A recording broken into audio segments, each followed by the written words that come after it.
G'day, welcome to the Epic Humans podcast. I'm your host, Callum Moore, and today I'm welcoming Tanika Orzani, who's an intuitive life coach and another epic human that I met recently and thought she'd be great to have on and just want to see what her magic looks like. Welcome, Tanika. Awesome. Thank you. Thank you for having me. You're most welcome. Yeah, I really, we did that little session recently and liked your energy, and thought I'd like to learn about you and what you do. Thank you. Yeah, yeah. So how long have you been doing the coaching thing for? Yeah, so it's kind of one of those things where I always kind of say this is something that I feel like I've been doing my entire life. And now it's becoming real and true for me to actually work in this space and follow this as a heart's calling rather than something that I just do in my private time with my private people. Like I really feel this desire to actually make this something where I can support like many different people across the globe. Mm. Yeah, I hear that. It's like that calling that when you really listen to it, you realize it's been there the whole time, Mm-hmm. and Yeah. you almost take it for granted. I feel. Yeah. Yeah. It's like, oh, this is just my life. Like, this is just who I am. You never think, like, oh, actually, like, I can do this, as a calling, as a life calling. Yeah. And it's kind of started probably about a year after my daughter was born. I was like, I really want to do something impactful and like actually follow my heart because what I was doing wasn't serving me anymore. Yeah. Yeah. Mhm. Do you mind me asking what you were doing before you decided to make the change? Yeah, so I was a childcare educator Mm. and I'd been doing that for like, I don't know, like 5 years. And I think when I got pregnant, it's like it switched, like all of my maternal energy was then just like, I just want to look after my daughter and my heart's saying something else now. And yeah, so yeah, I guess it's kind of like a cool little segue into what I'm doing. Yeah, and it's interesting. Like you obviously had a caring nature, like Mhm. to want to go into early childhood education. Yeah. So who do you? What's your ideal client now? Like what kind of people do you like to work with? So, my ideal clients at this time, this sort of person that's coming to mind is that she's either a mother or not a mother. That's not really important here, but she's really quite frazzled and disconnected. And like her body and her mind and her soul, they're all like really disconnected. There's no real relationship to herself. She's working a shitload or not at all. Maybe she's lost, but it's this really like frazzled, lost, disconnected feeling. And just this like frustration and this calling for something more. Yeah, I guess that could be the real gist of it. And it's a surprisingly common story, Mm, because we're not taught how to connect. We are disconnected. There's definitely something wrong with how we've been taught growing up that hasn't gone, you know what, like you need to integrate all of yourself mhm. to feel complete and whole. So I'm guessing you've been on a similar path too. So my path, I guess, back to myself started when I was probably about, oh, how old was I? About 20 years old, actually. And I remember at the time I was very lost. I was doing a lot of drugs. I was, drinking a lot and being quite reckless with my life. And at some point, I really don't remember how it started, but I started to get these massive intuitive downloads. I started to hear ghosts and I started to feel things that I hadn't felt before. And so this kind of like took me on this journey. I was like, oh my God, there is something else to this life than what I've been taught. And it's been this real like wavy journey, but it's kind of like along the way, it's like these different aspects of coming back home to myself. Mm. And in recent years, I remember being pregnant, being quite anxious. I was going through quite a difficult time with breaking up with her father and having a pretty traumatic birth. And I just remember sitting there after giving birth, about an hour after breastfeeding, and just having this intuitive hit of like, that birth trauma was so big for you because you're so disconnected from your sexuality, from your womb space, from your power as a woman.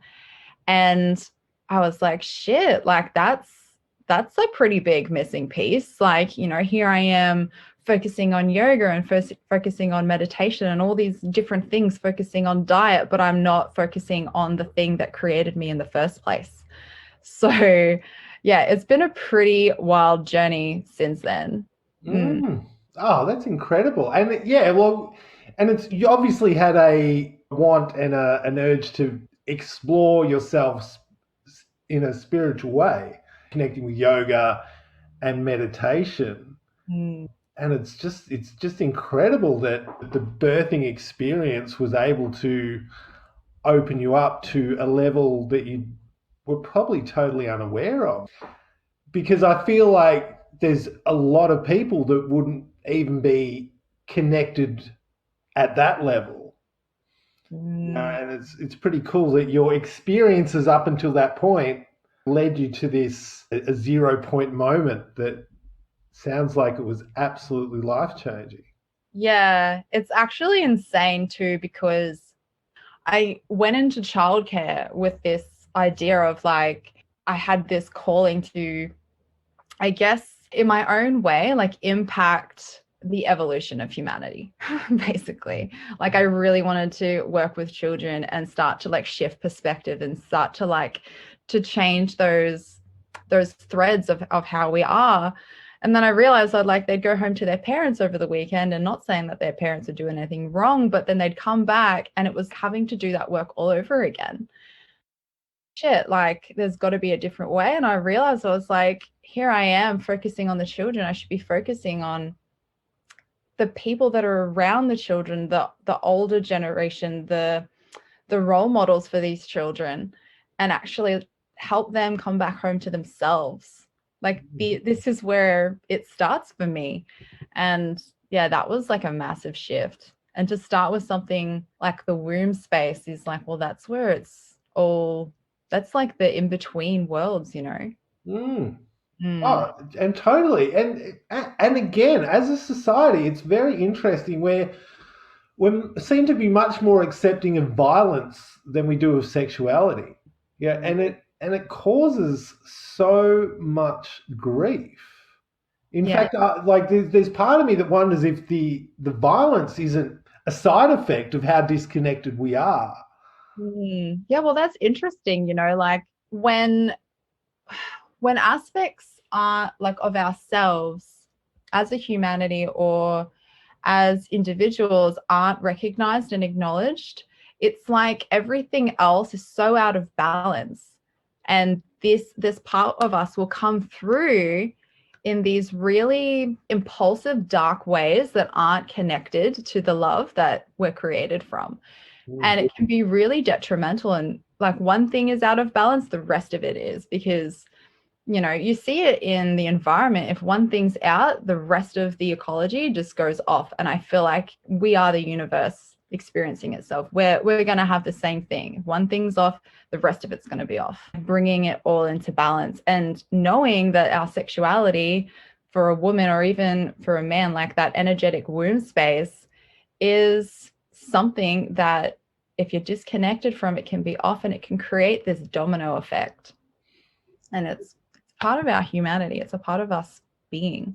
Yeah, yeah, and you see it again and again with women not even connected to their cycle. And I've wondered, and of course, I'm no expert, but I feel like what you were saying before about the trauma of childbirth, there's women that experience trauma every month on their bleed.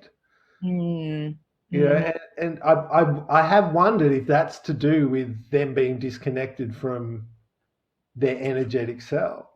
Yeah, I really feel that. I really, really do because, it's one of those things.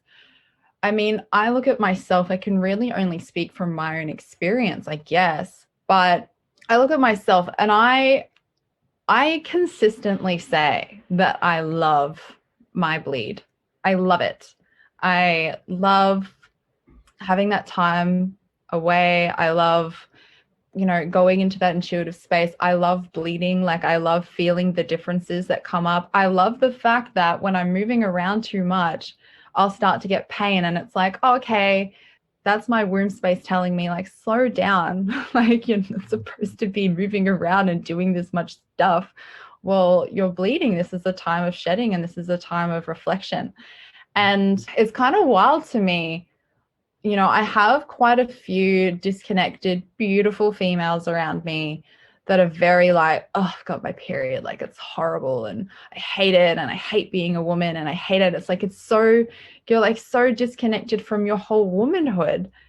I can't help but think like, all of these little issues that we have, they could all start to fall away if we actually start to look at them and see, okay, what is this telling us about where we need to balance, where we need to acknowledge and love and shift? These are all just symptoms of something underlying. Yeah, yeah, I feel that. It's like, yeah, we've forgotten. And again, I feel like this is part of the, we're a Christian-based culture, which is very disconnected from, don't go into the sacral, basically. And we've forgotten the reverence.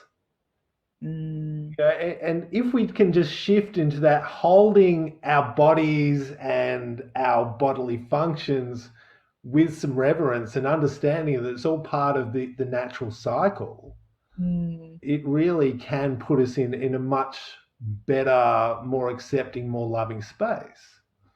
Yeah, absolutely. And there's so many layers to it. There's so many layers to this conditioning. We've got so much information being thrown at us from, that religious perspective, and then from the marketing perspective, and then from, things like porn and things like, I don't know, I can't think of what else, but we've got all of this information. So there's so many layers for us to go through. And if you look at it like, instead of like, oh my God, there's so much to fix, this is overwhelming, I have so much shame and I have so much disgust and I have so much shit within me, I'm just not going to look at it because it's too overwhelming. But if you actually just go, I'm on a journey and things are going to come up as they do, and I can just take it one step at a time, it becomes like actually like a really exciting journey to go on. And it's like, oh, I'm going on an adventure with myself and I get to learn all these cool things. And, I get to see the rewards of that within myself, of how much pleasure I can receive and how much I love myself, and how much I don't rely on other people's opinions to form my worth. Yeah, I hear you. Yeah, that's such a beautiful way of putting it, because we do. And again, we're not taught that. Yeah, Mm, we're taught that our worth can be what we're producing, how beautiful we are, all very external factors. And mhm, then that's why there's so many of us feeling that emptiness. I know on my journey, when I started learning about Tantra and breath practices, and realizing that my sacral was ice cold. I mhm. had no connection to it whatsoever. And then being able to connect in that, and that look, it was not an easy journey because there was trauma stored in there. But I'm so grateful to have been able to get that and receive. It's transformative, and Mm. it's so beautiful that you're choosing to share the love with the world. Yeah, absolutely. I love it too, like it's been, I don't know how many, I guess it's been like 4 years since I started on this path. So I'm really only relatively new. So I feel like I'm here for the people who are basically ice cold so that they can actually just start with these little steps to release that shame and start to release that trauma and that pain and come into and see like, oh my gosh, like this is how open I can be. This is how much love I can receive. This is how much pleasure and ecstasy I can just have in my body on a day-to-day basis and just enjoy life. Yeah, it's wild to think that, it was only 4 years ago that I was ice cold too, and just riddled with shame, and just my whole body would just contract. So Mm. it's pretty interesting how far can go and how deep you can go in a short period, and see how much you can change in that time and how much you can know yourself deeply. Yes. Yeah, I love it you put that way, because I feel like there's some people that hold on this journey because they have this idea that it's going to be like a 20-year process. Mm. Yeah, and you can keep going, obviously, and get deeper and deeper. But like you're saying, like the transformation, and I'm sure you'll have to confirm, but the change actually starts happening quite rapidly after you choose to go Mm. into this work. Absolutely. Holy moly. Yes. Yeah. I'm trying to think about how quickly it happened for me. Yeah, it happened really quick actually. Like thinking back, I remember my first yoni egg, for example. I got a Mhm. clear quartz one. It was probably about, I don't know, like 6 months to a year after I had my daughter. And I've been reading about it for a while. And I remember like I was living with a housemate, and from the first use, she was like, "You are like radiant." And I felt like I feel radiant. It was insane how quickly it happened. And then, with my first pleasure wand, I bought I think it was a rose quartz one. And I just had this like, oh, I want to love myself. I just want to love myself. So I'm going to just choose to love myself and not go into the grasping for others' approval, and not go into this space of like, oh, you know what, I'll just shut it off.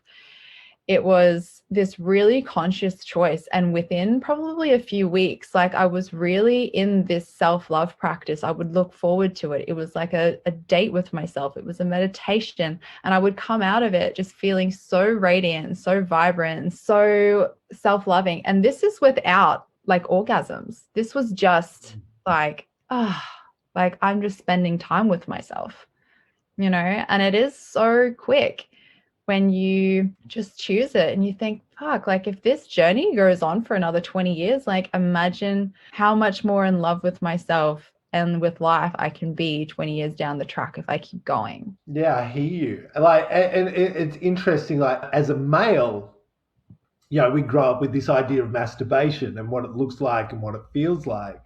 And Mm. then again, like getting into this work, and I remember my first full body orgasm. You just realize, like, yeah, for me, I've never really experienced true orgasm. Mm. Yeah, and it's such a big difference.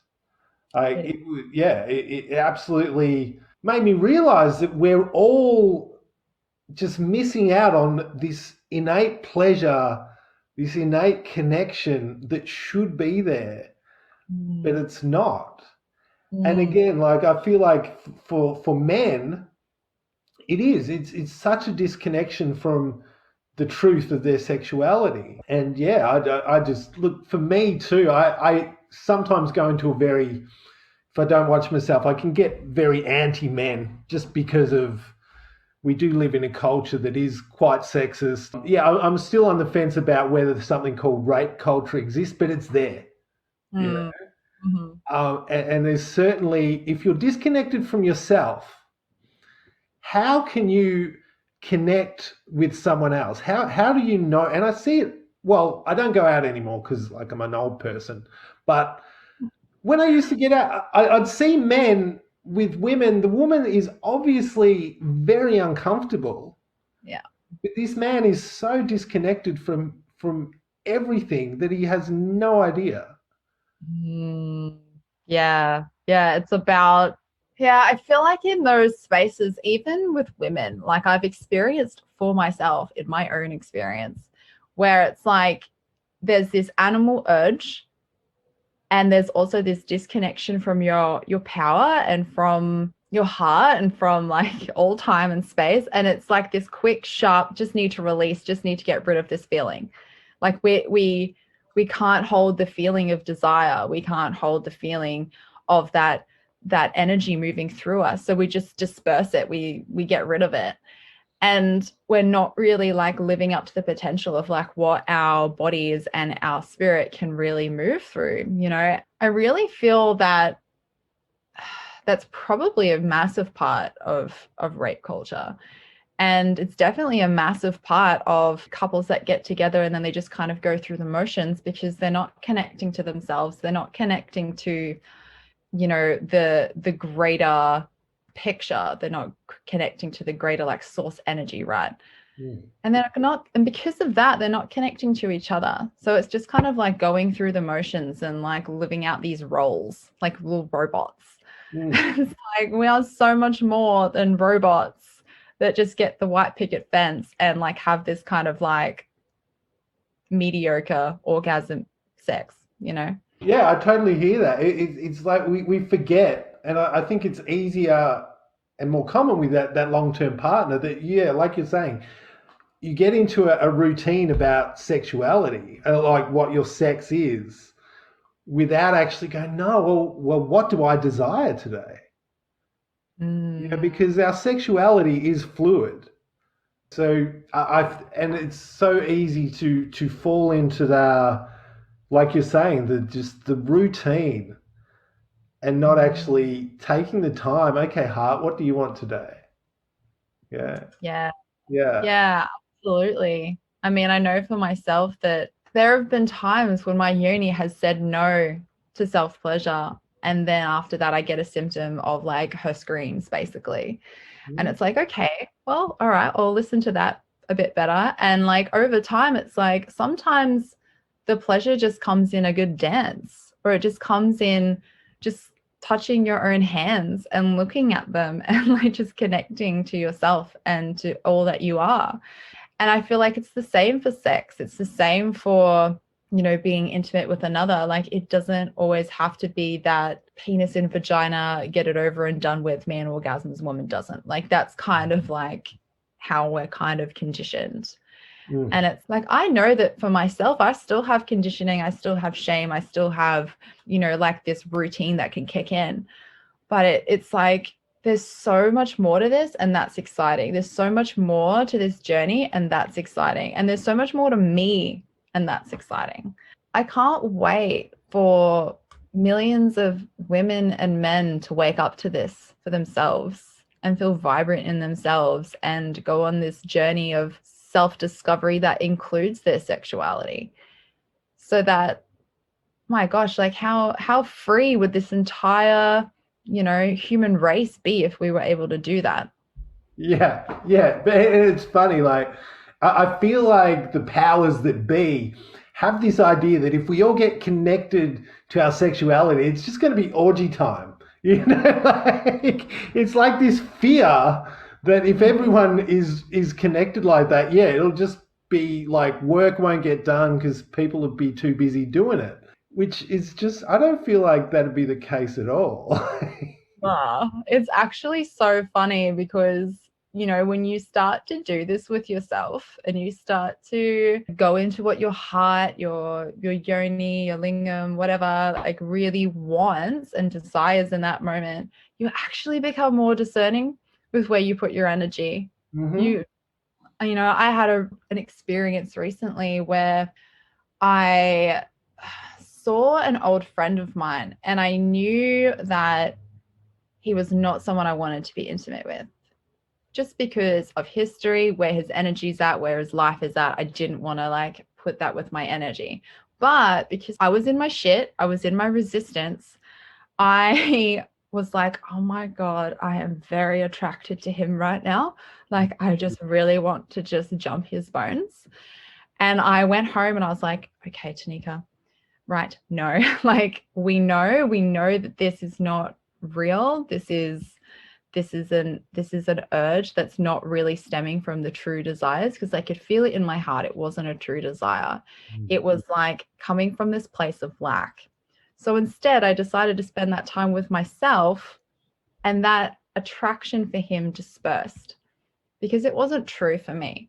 And I feel like when you actually learn to connect with yourself on that level and connect with your heart and your womb and your lingam and your yoni's true desires, like there's not going to be a bloody orgy fest unless it's your true desire. There's not going to be everyone's true desire. So of course it's not going to be bloody orgies everywhere. Yeah, I hear that. And yeah, and it's so interesting. Like, so what you did then was, you've recognized the pattern. Like it's an old story that we create, but to be able to be that connected with your heart, especially, it's so powerful. Because for me, yeah, I realized, yeah, well, it's this year. I'm 45, and it's taken me that long to start working this out. Yeah, I was getting into relationships that soon wouldn't feel right, but I'd be too scared. Oh, well, what if, it's the old story of what if I end up alone? But they were disconnected. And look, the last a couple of years ago, I was in one, and I ended up one night going into trauma response because I did something that I didn't want to do, but I was scared to say no. Now, I'm really grateful that that happened because it really opened up an old wound that needed healing. But at the same time, I was like, I couldn't believe I was that disconnected, and that worried about, oh well, if I say no, then she's going to feel rejected, and didn't listen Mm. to what my body wanted or didn't want. Yeah, and it took me about a month. I had 3 weeks off work Yeah, because wow. it was powerful. Big trauma response. Yeah. Oh, yeah, yeah, it And was cool. Yeah, early childhood stuff, but it was something like I was aware that it was there, but I'd never been able to tap into the feelings of it and the mm, emotions. It was sort of, and it was also, yeah. I'm also, look, I'm grateful that that happened to me as a child because it's given me, and like with my work, I like to work with people who need to shift the trauma. And it might sound weird, but the more things that have happened to me, I feel the more understanding I have for different situations. yeah. Yeah, Holy shit. Yeah, I understand that fully. yeah. Tell me, Tanika, if someone comes to you, Hmm. do your sessions, do you have, is it, okay, this is what we're going to do, or how do your sessions work? I would love to know.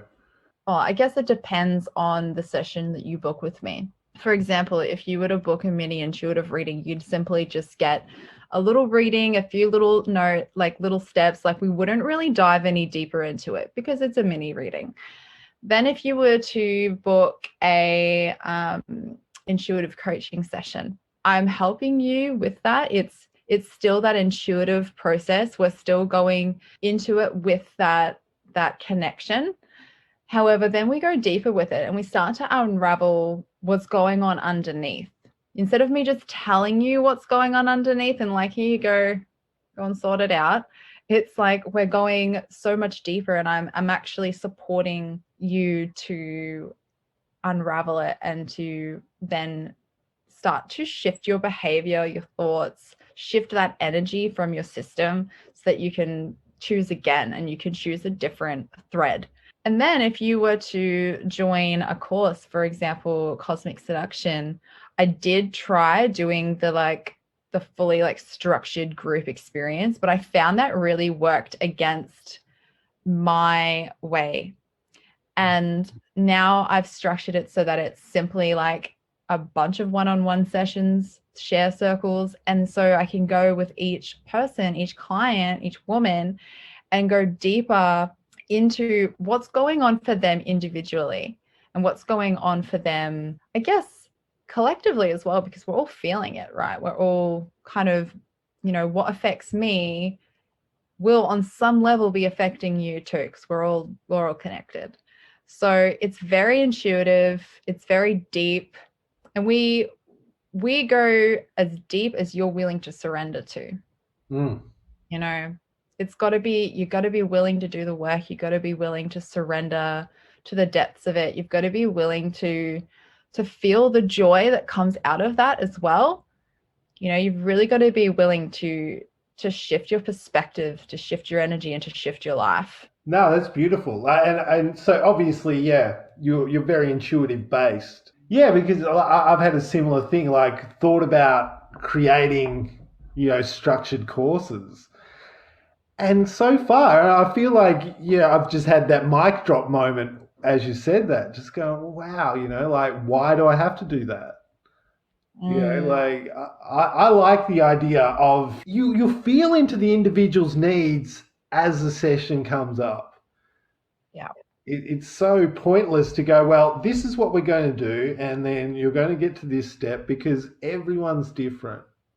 Well, that's it. Like one person might want to say, for example, like my course Cosmic Seduction is going to be 12 weeks, right? And in that 12 weeks, you get 6 one-to-one sessions. And, for one person, they might want to go through like 6 different areas of their lives and go deep into each single one in one session. But then there might be another person over here that has like 1 or 2 things that are really, really pulling them down and they're really struggling with, that they want to go into. So it kind of gives you like the flexibility of like, what do I really need? Like, what do I really need as the client? And for me, like, what can I really feel is going on underneath the surface, rather than this is what we're going to work on, even though underneath the surface, I can feel this for you. Because then you're not being a true service, are you? No, exactly. Yeah. It's like painful. It's painful to do it that way. And I've seen that. And I've been working with a few people lately, because I'm a big believer in, like the emotion being stored in our body and, being able to shift and transmute that. Whereas I feel like there's some coaches that feel like if you're admitting that you've got this pain, it's like, well, what are you focused on? I keep on getting that. Like, are you focused on that? This is why X, Y, Z. And it's like, nah, man, like I need to be real with this, because otherwise, and I've been on a bit of a journey lately, like really sitting in the anxiety, really sitting in the depression. And you know what? It's shifting. A couple of days ago, I woke up, I was like, the anxiety's not there, but now I feel like there was a sense of fear. I'm like, this is a fear that's been sitting under that anxiety for years, because I've always just gotten to the point, I've worked on the anxiety, I'm good. And then 2 years later, boom, comes up again. I'm luckily enough at this time of my life to have the space to really go into the emotional body and feel the memories. And I feel like there's a lot of people in the spiritual community, like, there's the old saying, the spiritual bypass. Yeah, like it's all good. Just think about something else. Positive affirmations. It's like, oh, no, like you have to have these both sides. You need to be able to go into it and then choose again. Yeah, but the going into it, I feel, it's so vital, and it's so awesome that you are showing people that in such a beautiful way too. Thank you. I really resonate with the anxiety thing. I've had anxiety since I was 3 years old. Like I remember sitting on the couch hyperventilating for no reason at all. Like my anxiety very much presents as I can't breathe. Like I honestly feel like I'm underwater. And it's kind of one of those things that I've battled for so many years that you kind of struggle against, and you use things to, I don't know, quieten it. And it wasn't until yeah, probably after I had my daughter again, I was like, I had that intuitive hit, like, this is actually an emotion or a truth or something sitting underneath the surface that needs to be moved, that needs to come out, that needs to be looked at and felt and dealt with, that the anxiety is actually just showing you that's what's happening. Mm. It's like a pressure cooker, like the anxiety is a pressure cooker, and it's like, oh my gosh, like the only way that the anxiety is going to lift is if I let this move. Yeah, that's such a great way to put it, the pressure cooker. And it's so interesting because, yeah, until you really look at it, it is the, with emotional outbursts, because the anxiety is there, Mm. and until we deal with it, and it is like, I've seen a direct connection with, it's like we've got our brains, which are just, it's like a filing system. So what Mm. happens when we overreact to a situation? There's been something that's happened in our past. Our little brains go, do, do, do. Oh, that reminds us of that when we were 3 years old. So this is how we react. Like that's the appropriate response. Yeah. This is what we do for this. Yeah. Yeah. Mm. Yeah. And you go get people who go through life. Oh, I'm just an angry person. Oh, I'm an anxious person. I'm shy. Like we brought up with all these weird ideas about who we are, just Mm. based on often stuff that was beyond our control when we were young. Yeah, absolutely. And yeah, we start to identify with it. Like, you don't want to then change it, because who are we without this anger? Who are we without anxiety? Who are we if we're not shy? I don't know who I am without that. And I feel like a lot of the time, people, including myself in the past, haven't done anything about the things that are really pulling us down, and creating issues in our lives, because we've identified with it. We've identified with that aspect of our being, of our ego. And it's like it's too painful to do anything about it. Like we think it's too painful, it's impossible, like because we've identified so much with our pain, so much with our ego, that we don't know what it's like without it. And that scares the shit out of us. So of course we don't do anything. Yeah, Yeah. it's almost like an addictive drug. We get addicted to that drama. Mm-hmm. Yeah. Yeah. Yeah, absolutely. I mean, I know for myself, there's a few things that I'm identifying with right now that I'm like, okay, I need to look at that and shift that perspective. And then there's things that I feel like there's certain things I've moved past, and there's certain things that I'm still continuously showing up and choosing a different script, choosing a different character for myself. Like, since the beginning of Tanika, I have been the shy one. I've been the angry one. I've been the anxious one. I've been real bloody quiet.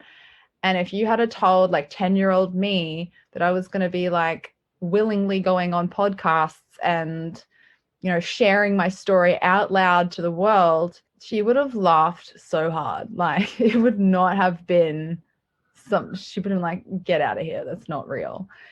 And, it's like, I'm not shy, actually. I'm quite open, and I'm not an angry person. Anger is something that I experience as an emotion. It's not me.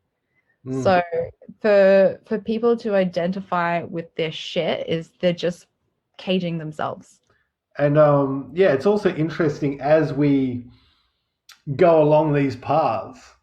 Like I had the realization a couple of years ago, like when I got the big anxiety, and then I was feeling into it. I'm like, wow, in my teenage years, constant state of anxiety. Mm. Well into my 20s, constant state of anxiety. Mm. And then the further away I get from that, when I do feel the anxiety, I really, oh my God, there's some days where I'm just like, my God, it's killing me. But then I have this reminder of like, wow, Cal, I used to be like this all the time. Mm. How Mm. good is it when you shift into a space where this thing you thought was you has become almost alien? Yeah, like I don't even know who that was. Like that's a thing that overtook me. It's not actually me. And how stressed was I? Like I was living in hell, basically. Mm. Yeah. Yes, same. Holy shit, same. Yeah. It's wild. Oh, I feel you. Oh, hell. So you were saying, so have you traced your anxiety to that moment, that 3-year-old you? I feel like that's probably the first, I guess, conscious memory I have of it. Mm, But I mm. do feel that it was present beforehand. Yeah. I feel that it's something that unfortunately gets passed on from the womb. Like, I really feel that. And I remember reading something about, I don't know whether it was pregnancy or like the early months of life, where a child will learn this baseline of breathing from their parents and a baseline of like, yeah, I think it's the breathing.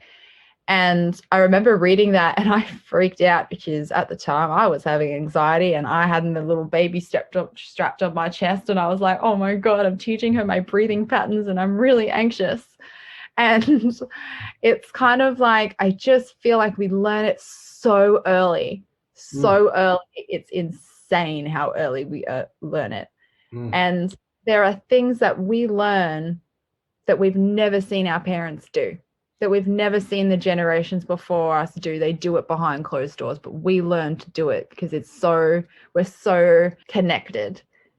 And yeah, so I really feel that my anxiety can't be traced to a particular moment in my life. I feel like it's traced through generations.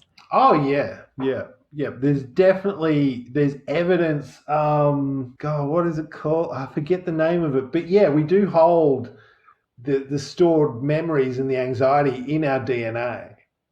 Mm, Uh, mm. yeah, and that's proven. But yeah, I remember like for me, I went deep on the anxiety once, and I went back to I was in a cot and I'm lying there, and it was crazy because suddenly I had this baby body, like I couldn't really move my arms, my legs. I was all like, but yeah, and my mum, who unfortunately has some mental health issues, she was like just losing her shit at me, and I had no understanding of her words. I just like felt her energy, and I'm like, I'm Mm. freaking out. So there's a process I do with people where, so I'll get that memory and then I put the ultimate me in. Like I imagine me in 30 years where I'm just such a like spiritual guru, like just powerful me. I put that in the memory and I went up to my mum. Oh, look, Janet, you're stressed. How about I look after the baby? And Mm. this got crazy. Anyway, so she leaves a memory, and it's all like, look, there's some people that believe that you're literally traveling in time doing this. There's some people that believe all you're doing is altering the memory. I'm not sure either way, but I know it makes me feel better when I do it. Anyway, so I then picked up baby me, and baby me, I'm looking up at me, and then I'm looking down at me simultaneously. Oh. Right. And it became this crazy feedback loop, and it was just going do do do do, look, do, do, and then suddenly everything went blank, and it was just me and this other voice, and the other voice is going, look, if you become this woman's son, you're going to have to be really sick when you're young, and I was constantly sick as a child, and yeah, I sort of this soul agreement. I was like, yeah, I can do it. I'm ready for this. Yeah, and look, that was one of the craziest experiences I've had doing that sort of work. They're not always, yeah, it's not usually that full on. It was interesting, like, and I do believe we make these, there's a reason we are born into certain families, and yeah, we have these experiences.